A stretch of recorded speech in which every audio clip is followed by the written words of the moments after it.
Okay. Hi friends, എല്ലാവർക്കും സുഖമല്ലേ? അപ്പോൾ ഇന്ന് എല്ലാവർക്കും വേണ്ടിയിട്ട് ഒരു ചെറിയ ടിപ്സ് പറഞ്ഞുതരാം ഞാൻ.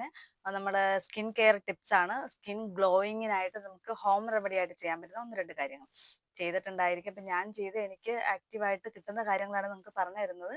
അപ്പോൾ സ്കിന്നിലും ഉണ്ടാകുന്ന കറുത്ത പാടുകൾ, അല്ലെങ്കിൽ മോക്കുരു വന്നിട്ടുണ്ടാകുന്ന പാടുകൾ, മോക്കുരു വരാണ്ടിരിക്കാനുള്ള ടിപ്സ്, ഇതൊക്കെയായിട്ടാണ് ഇത് യൂസ് ചെയ്യുന്നത്. അപ്പോൾ മോക്കുരു നമുക്ക് വന്നു കഴിഞ്ഞാൽ ഭയങ്കര, നമുക്ക് എന്തെങ്കിലും ഒക്കേഷൻസ് ഒക്കെ വരുന്ന സമയത്ത് നമുക്ക് ഉറപ്പായിട്ടും മൂക്കുരു വരും. ലേഡീസിന് ഉണ്ടാകുന്ന ഒരു മെയിൻ പ്രശ്നം അതാണല്ലേ. മൂക്കുരു നമുക്ക് ഉണ്ടാകും. നമ്മൾ പിറ്റേ ദിവസം ഒരു പ്രോഗ്രാമിനൊക്കെ പോകണം നമ്മൾ വിചാരിക്കുന്ന സമയത്ത് നമുക്ക് എന്തെങ്കിലും മൂക്കുരു എവിടെയെങ്കിലൊക്കെ ഉണ്ടാകും സ്വാഭാവികമായിട്ടും. അപ്പൊ അങ്ങനെയൊക്കെ നമുക്ക് അങ്ങനെ വരാണ്ടിരിക്കാനായിട്ട്, അല്ലെങ്കിൽ ആ വന്ന പാട് മാറാനായിട്ടോ, അല്ലെങ്കിൽ വന്നതൊന്ന് എന്താ ഡൗൺ ആയി മാറാനായിട്ടൊക്കെ ആയിട്ട് നമുക്ക് എന്ത് ചെയ്യാൻ പറ്റും? ഹോം റെമഡി ആയിട്ട് ഒരു ടിപ്സ് ഞാൻ പറഞ്ഞുതരാം. നമ്മുടെയൊക്കെ വീട്ടിൽ തുളസി ഉണ്ടാവുമല്ലോ. അപ്പൊ തുളസി, ഒരു പിടി തുളസി എടുക്കുക.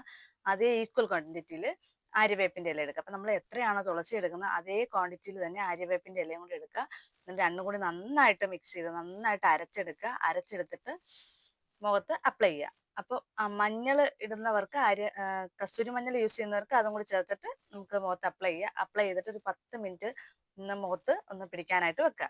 അപ്പൊ 10 മിനിറ്റ് മുഖത്ത് വെക്കുന്ന സമയത്ത് ഒരുപാട് ഡ്രൈ ആയിട്ട് മുഖത്ത് പിടിക്കരുത്. നമ്മുടെ സ്കിന്നിൽ നമുക്ക് ഫുള്ള് ആര്യവേപ്പൊക്കെ അറിയാലോ, എപ്പോഴും അതൊരു എന്താ പറയാ, സ്കിന്നിന് വളരെ ആന്റി ബാക്ടീരിയൽ ആണ്. നമുക്ക് എന്തെങ്കിലും പ്രശ്നങ്ങൾ, സ്കിന്നിൽ ഫംഗസ് ഇൻഫെക്ഷൻ ഒക്കെ ഉണ്ടെങ്കിൽ അരിവേപ്പിന്റെ ഇല ഭയങ്കരമായിട്ട് ഔഷധ ഗുണമുള്ളതാണ്. അപ്പൊ അതുകൊണ്ട് മോക്കുരു ഒക്കെ ഉണ്ടാകുന്ന അകത്തുണ്ടാകുന്ന പ്രശ്നങ്ങളെല്ലാം ആര്യവേപ്പിന്റെ ഇല, നമുക്ക് ആര്യവേപ്പ് ഇടുന്നതിലൂടെ നമുക്കത് മാറി കിട്ടാനുള്ള സാധ്യതയുണ്ട്.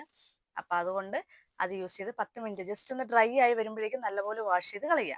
അപ്പൊ ഇതുപോലുള്ള ചെറിയ ചെറിയ ടിപ്സുകൾക്കായിട്ട് പിന്നെ നമ്മുടെ ചാനലിലേക്ക് വരിക. ചാനൽ സബ്സ്ക്രൈബ് ചെയ്യുക, ലൈക്ക് ചെയ്യുക, നിങ്ങളുടെ ഫ്രണ്ട്സിനും ഫാമിലിക്ക് ഷെയർ ചെയ്ത് കൊടുക്കുക.